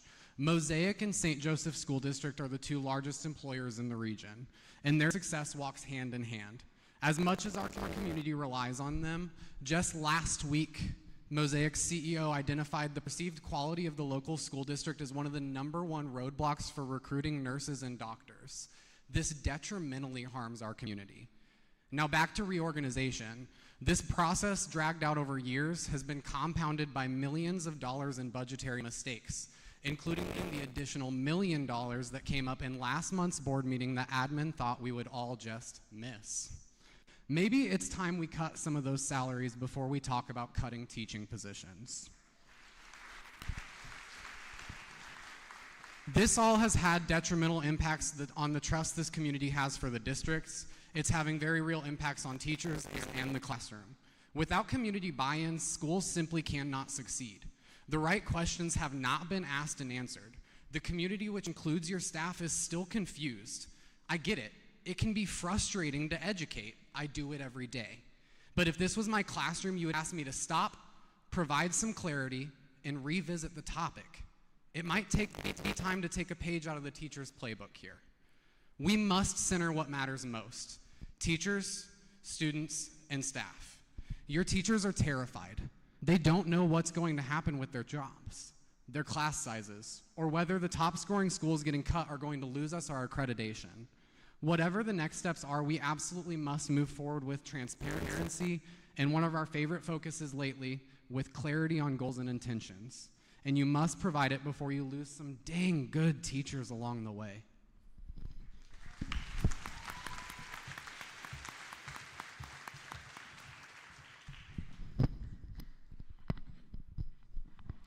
name is Stacy Armfield. I live on North 39th Court. I'm a Benton graduate. I raised 5 Benton graduates. I'm a Bessie Ellison grandmother, and I'm a Webster teacher. But I'm here to fight for everyone. Smaller schools are better for kids. Neighborhood schools are better for kids. I shouldn't have to stand here and convince anyone that smaller schools are better for kids. Deep down, I believe you already know that. The research shows it, the teachers see it, and the families feel it every single day. I believe you already know that. What this community wants to know is if you care. In smaller schools, students are known, supported, and believed in. They aren't just names on a roster, they're individuals with stories, challenges, and potential. That's what makes smaller schools work. Smaller schools build belonging, they build confidence, they build leaders. When students feel valued, they take risks in learning, they speak up, they try harder. Those relationships, the ones that make learning meaningful, grow best in smaller settings. But as schools get larger, those relationships become harder to sustain. Students become data points. Teachers become overwhelmed. Families lose connection, and communities lose trust. Now I want to make this personal. My grandsons attend Bessie Ellison. They live just 1 mile from their school, and yet every day they spend over an hour on the bus. Imagine that, an hour each way for a 1 mile trip. If their school closes, how much longer will that become? Is that really what's best for kids? Long rides, long days, and less time with their families? If you care about that, your actions tell a different story. I'm also fighting for Webster. Webster is on the chopping block in all of your plans. I've spent 10 years at Webster in the alternative program. Every year we've had to change our focus depending on who's in charge. And every single year we rise to your challenges. But I have to ask, where will these programs go? Do these students matter? They matter to those of us who show up every day despite getting cussed at, assaulted, and threatened, because every student deserves a chance. Stop forcing virtual learning on every secondary behavior student. These students need structure, support, and in-person guidance, not a one-size-fits-all virtual program. This board has the chance right now to do right by this community, to show that you value children more than convenience. For years, decisions have been made that brought us to this point, and our families are the ones carrying the burden. When local schools are neglected, our kids suffer and our communities weaken. I'm asking you tonight to change that pattern, to remember that the strength of a district isn't measured by how efficiently it can consolidate. It's measured by how well it supports the children it serves. Thank you. Thank you.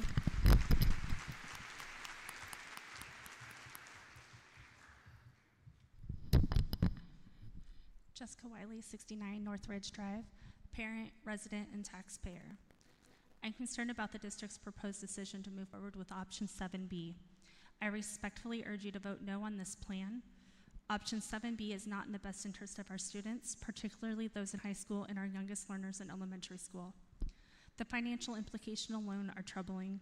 The cost of repurposing buildings to fit new functions will be significant, and it's unclear where those funds will come from. This plan does not offer meaningful savings when weighed against the expenses it will incur. More critically, the academic consequences could be devastating. The 3 elementary schools slated for closure or conversion, Ellison, Pershing, and Field, are among the district's top performing schools.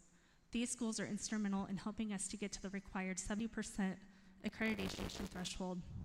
Displacing students from these environments and placing them into classrooms nearly double in size will inevitably impact performance, potentially lowering scores and risking state intervention. As a parent of 3 children at Pershing, I speak from personal experience.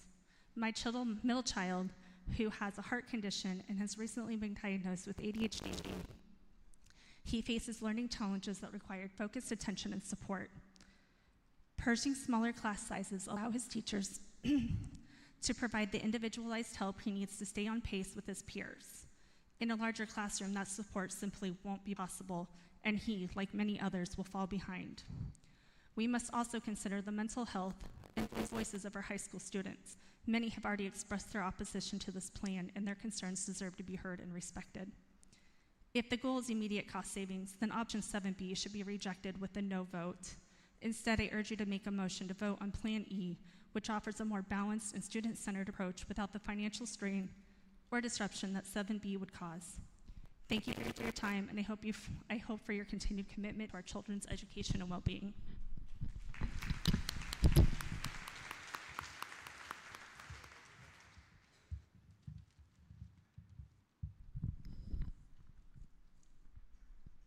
My name's Kathy Smith, and I live at 5520 Carish Road in the North End.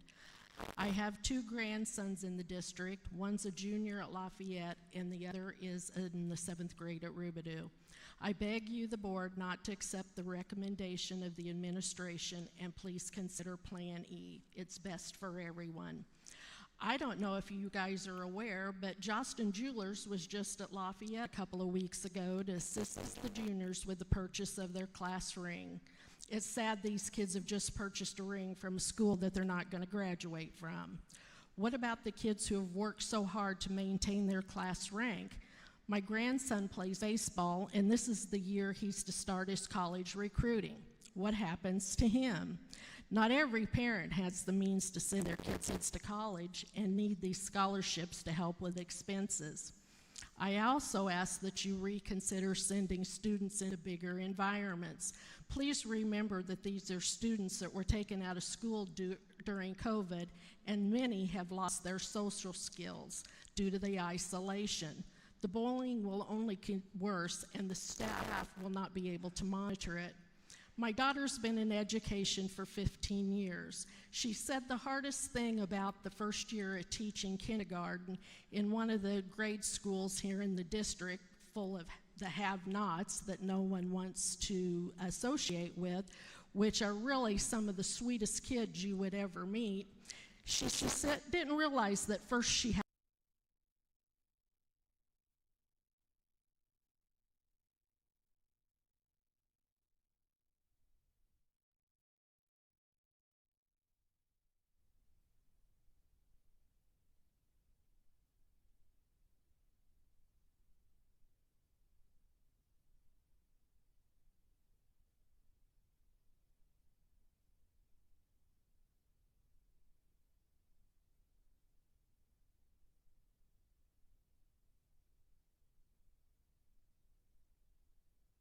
school because they don't want to go anymore, and parents who are worried as their kids travel across town to school and no longer have their older children to help assist in getting the younger ones home.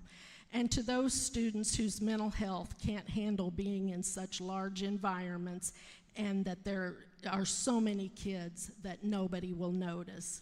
Please make the correct decision.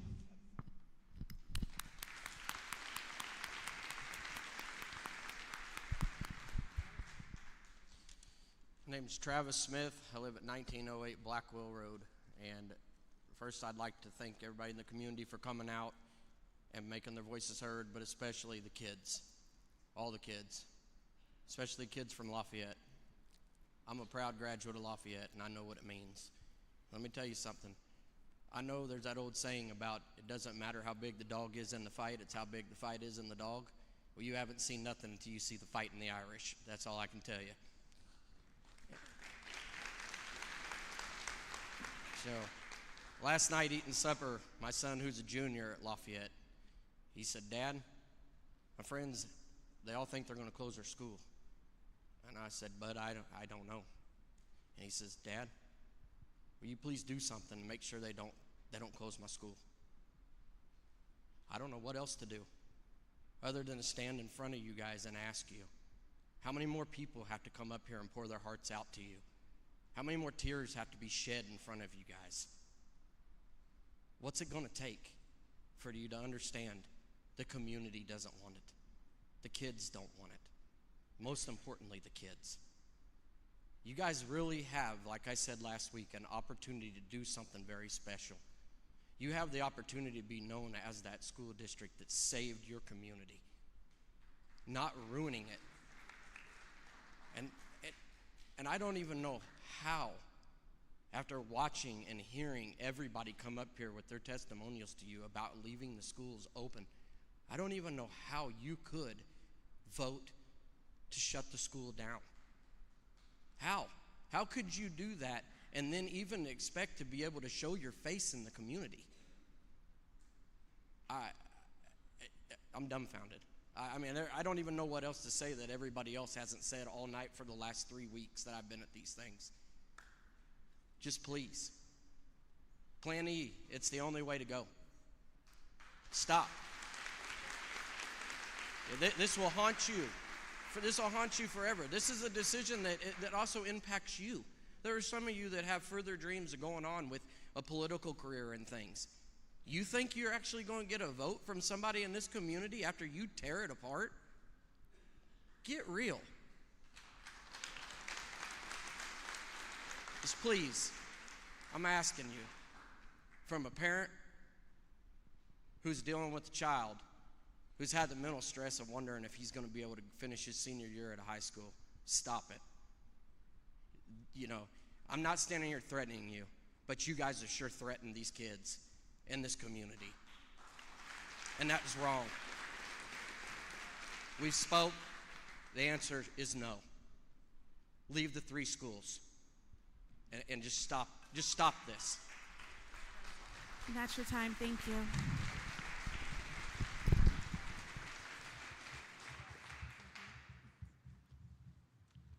Ms. Jones? Pat Jones, 5314 Savannah Road. If anybody would have told me a year ago that we'd be here tonight because the school board is going to vote possibly to shut 1-2 schools down, I'd have said, no, you're kidding. But we're not kidding. This board is very, very serious. And I just want to ask the board if you have selective hearing, because so many people have stepped up here tonight and said, Plan B, Plan B, Plan B, and I hope you heard them all.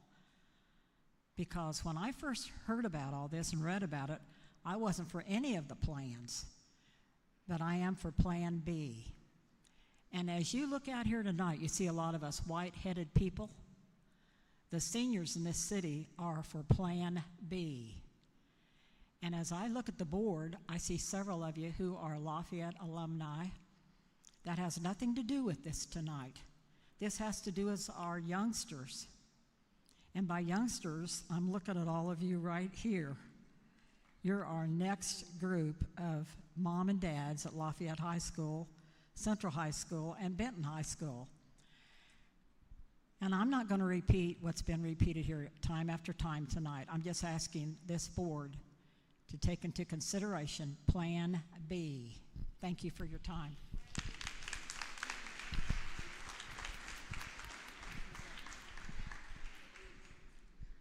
Hello, my name is Eliana Rumbala, and I'm asking you to vote for Plan E, which is for everyone.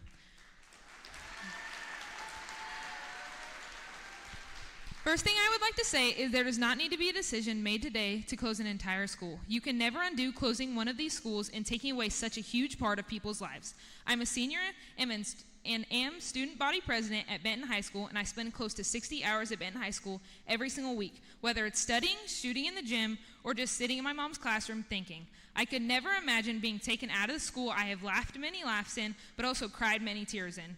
If I was a part of a larger school, I do not believe that I could have been a part of so much throughout my high school years or connected so deeply with a building or a community. Additionally, while this decision does not affect me directly because I am graduating, my sisters are affected greatly with either decision. And when I say sisters, I mean my teammates and friends within Benton, because that is what this town builds. It builds families within these schools, both on the north side and the south side. I wouldn't wish the devastation I'd feel if Benton closed on anyone else. I was born and raised in Buchanan District up until 8th grade. I had friendships I had built all of my childhood, but chose to move to a school that I knew very few people, but because of how much pride my mom explained she had in Benton High School, and being a Southsider, this made me want to be a part of something much larger than me. As a new student my freshman year, I was terrified to come to a bigger school. I couldn't imagine going to a school the size of many Kansas City schools that we are comparing ourselves to.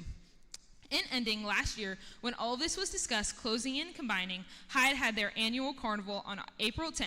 I still remember this event vividly because when I left, I sat in my car crying for over an hour because the sadness I felt for all of the kids I saw who are so innocent that have no idea they have a chance to become a number and be forgotten, compared to a name and part of a family. Why take this chance? No child is a waste, and I believe 2 high schools will create, even if it is a slightly larger chance, it still creates a larger chance to become a number, which has made me sit up at night wondering why we would even take the chance to hurt so many kids. High school and the friendships people build during this time may be the only genuine friendships they've built their entire life. I am blessed to go to Benton High School, and I am sad for my friends who might be robbed from graduating from such an incredible school. I believe Plan E is the best because it is for everyone and won't take the chance for any little kid to become a number. Thank you.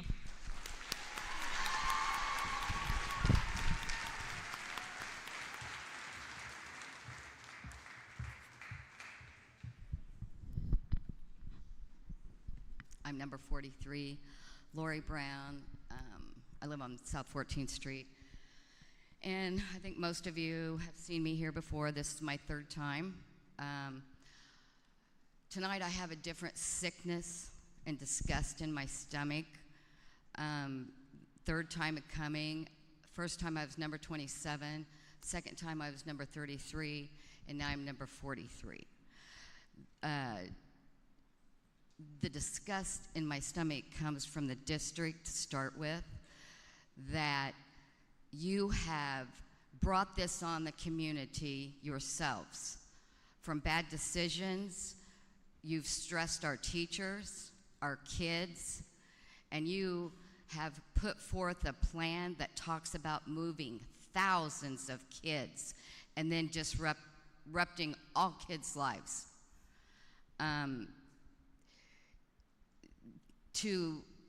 To the board, you should be ashamed of the district. They have brought you nothing. Right now, from everything that everybody says, your vote's easy tonight. It's a no. You don't have a solid plan from them. They have fear-mongered over money.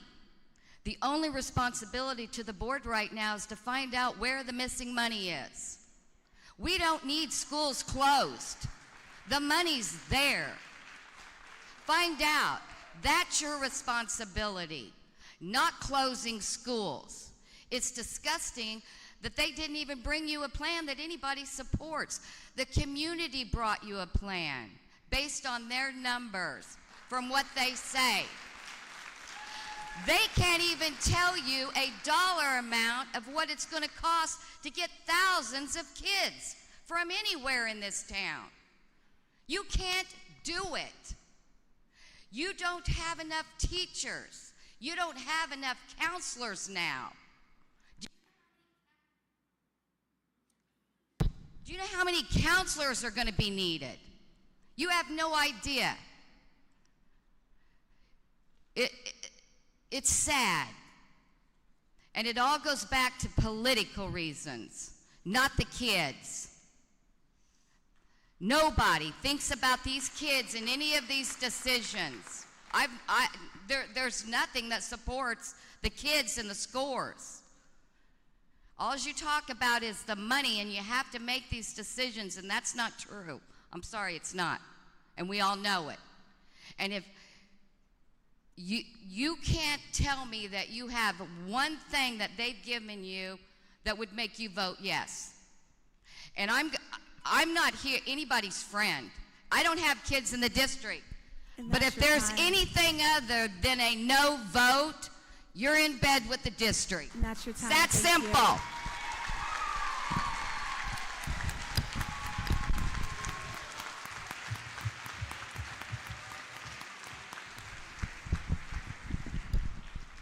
I'm number 44. My name is Carrie Habiger. I'm 2916 Frederick Avenue. I have a daughter, Ella, who is a graduate of Central High School. I have a son, Rudy, who is currently a junior here. And my daughter, Audrey, is an 8th grader at Bodie Middle School. With the new plan you guys are proposing, you would be taking my son, who is a junior, with aspirations to play college tennis. He's been a varsity tennis player, freshman, sophomore, and will be junior year, and you're going to move him to an entirely new school.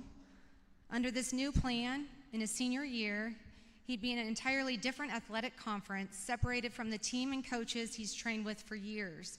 For any student, that's more than just a roster change. It's a disruption to their identity and their goals. Now, I know my kids aren't alone. You've heard countless stories for the entire night. My husband and I made a very intentional decision several years ago. We moved our children out of private education and into the St. Joseph School District. That decision was rooted in two core values: diversity and academic opportunity. We wanted our kids to be part of a school system that reflects the real world and pushes them to succeed within it. In the plan you're currently proposing, you're going to be sending kids to an elementary school at Hyde, which is not equipped to be a 9th grade center. How is this going to affect those kids going there, their opportunities academically, not to mention sports? I don't understand the boundary changes, how the lines continue to move with this proposed redistricting map. We live just north of Central, less than a mile away, walkable, but we'd be reassigned to Benton, that's nearly 12 miles away. And what's now less than a 5-minute commute becomes a 20-minute drive each way, every day. We're not the only ones. That's probably a minor disruption to the countless kids that will be up before the sun rises, waiting at bus stops, and their commutes will become hours. We understand that redistricting is a complex process, but it has to be done transparently and with a commitment to student well-being, not just building utilization or budget numbers. What this district has proven is that you can't maintain your budget. It's always overspending, not transparent on where the money's going, and we're tired of it. The taxpayers, the families here, we've had enough. Our students matter. Our teachers matter. This is home. Our students that come to our schools, my family's Central Indians. You've heard from so many North Enders, the Lafayette. The school is home. Our kids spend more hours every day at school with their educators than they do at home. These educators are not being supported the way they should, and we've had enough. And that's so your let's time. take I'm a sorry. step back and ask, this is not better for our community.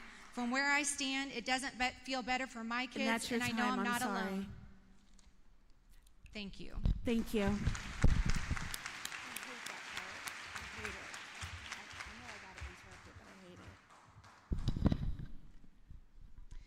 My name is Joe Pruitt.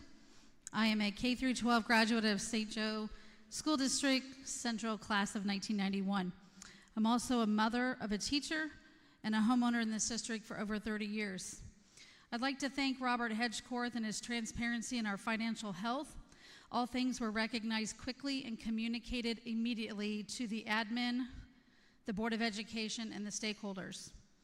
We now have received some delayed title funds of over $5 million and are slated to receive another $5 million this week for a total of over $10 million added to our account. That drastically changes our 10% reserve to likely 16 to 18%. That's a good question for Mr. Hedgecorth to analyze. I urge the board to see the end from the beginning, carefully considering the staff and students and not the surveys from admin, cabinet, and team that no longer work in the schools that may close, decisions that do not affect them. Seek the staff, not the ones looking to be a loyalist for their next promotion, but the teachers who are trying to help SJSD students win. It is clear that buildings must retire, and I support that. But it's also clear to me that we first must make painful cuts to administration and be critical of excess spending. Good leaders make sacrifices they expect of others, so start in your own building. Enrollment declined. Did admin? Some facts. During our 8-year scandal, our fund balance went clear down to 4.46, and we survived. In 2024, our tax revenue was over $66 million, and due to the reassessments that happened, in 2025, we're projected to get a $5 million increase to $71 million. Board, you do not need my criticism tonight, and I'm not going to tell you which plan to pick. I'm asking you to pause. Funds are secure, and the payday comes in December. We can settle this down a little bit. Crowded buildings, total chaos, and disruption is not a life hack for better scores or more funding. You have one action item before you, and you have 4 options: a yes, a no, an abstention, please don't do that, or silence, as it will die due to lack of motion. This does not betray or harm admin. This is not emotional, it's business. You, the entrusted, elected board members, have a duty to the public. Donors, organizations, churches, corporations, and political affiliates are not decision makers. You guys are. So decide with mindful intent, solely focused on students and staff, and know that the consequences that come are the ones that you 7 are purposely deciding for the district tonight. 4 people hold the power to affect 10,000 plus students and staff. And that's your time. Thank you.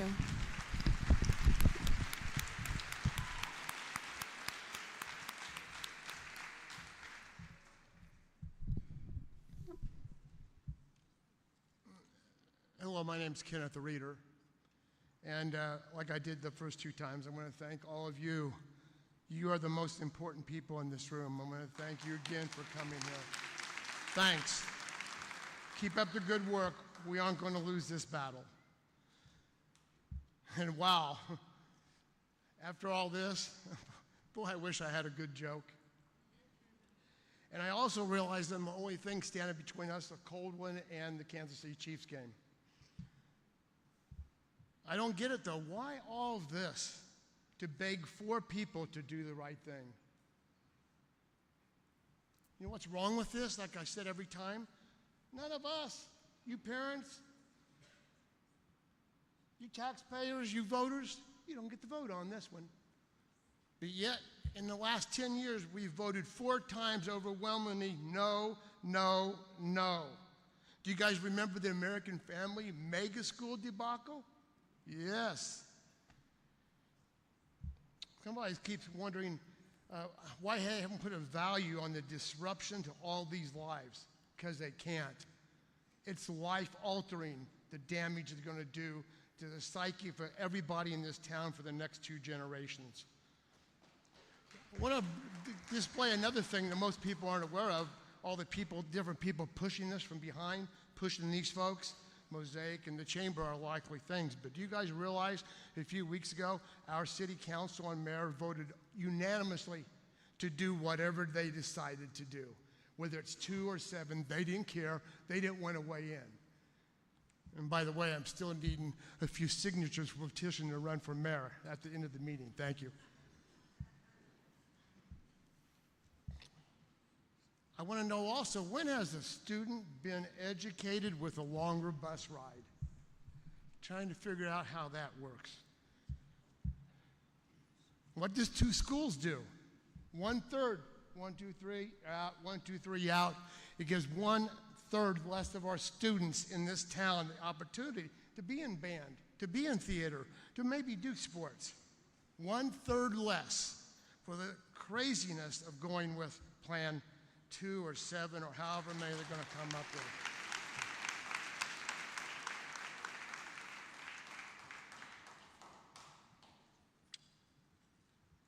The best thing to do, I think, is to start over.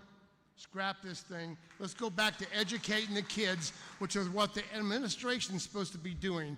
None of the board, none of the administration has the ability, the expertise, or wherewithal to come up with all these plans that are life-altering to half of our town for the next 2 generations. If it is C, And that's your time, Mr. it'll Reader. save a lot on the have-nots and the poverty I discrimination appreciate you within coming our to speak town. tonight, Mr. Reader. 3 Thank schools you. forever, forever 3 schools. Thank you, Mr. Reader.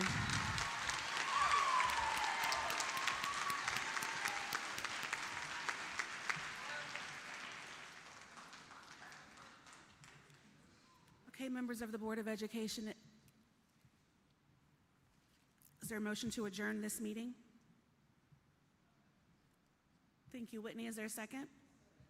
Okay, would you call the vote, please? Ms. Miller? Yes. Ms. Williams? Yes. Ms. Chesney? Yes. Ms. Kearns? Ms. Lanning?